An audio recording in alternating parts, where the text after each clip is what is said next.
नमस्ते, स्वागत छ तपाईँहरूलाई मेरो च्यानलमा। आज चाहिँ मैले यो बुल्डक कार्बोनारा नुडल्सको चाहिँ सिम्पल रेसिपी लिएर आएको छु मेरो स्टाइलमा।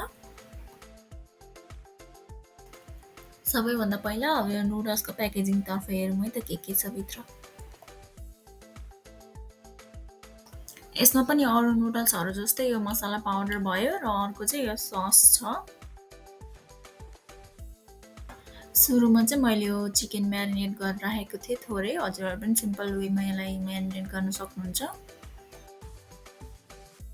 त्यसपछि एउटा कराही तताउँछौँ र त्यसमा थोरै तेल हाल्छौँ र यो तातिसकेको तेलमा चाहिँ हामी अहिलेको चिकन फ्राई गर्छौँ।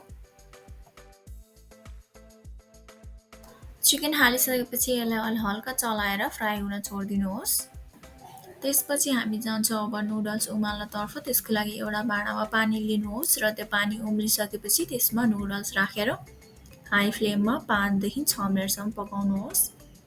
अब यो हल्का फ्राई भएको चिकनलाई चाहिँ सानो सानो पिसमा पारेर मजाले फ्राई गर्नुहोस्। अब यो फ्राई भइसकेपछि यसलाई हामी छुट्टै भाँडामा निकाल्छौँ। यति बेरसम्म हाम्रो नुडल्स पनि पाकिसकेको छ, हेर्नुहोस् त। अब हामी यो सेम भाँडामा थोरै बटर अनि त्यसपछि त्यसमा थोरै मटर हाल्छौँ अनि मसिनो गरी काटिएको गाजर पनि हाल्छौँ।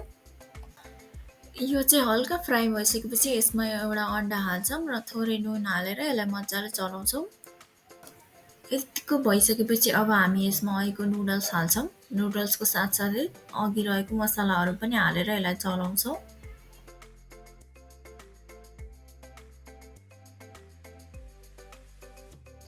यतिको मसलाहरू मिक्स भइसकेपछि अब हामी यसमा माथिबाट चिज हाल्छौँ र चिजको साथसाथै अघि रहेको चिकन पनि हामी यसमा हालिदिन्छौँ।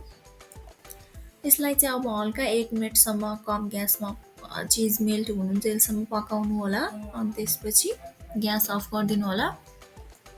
अनि यस्तै गरी हाम्रो नुडल्स पनि रेडी भइसकेको छ। हजुरहरूलाई यो रेसिपी मन परेमा पक्कै पनि ट्राई गर्नुहोला।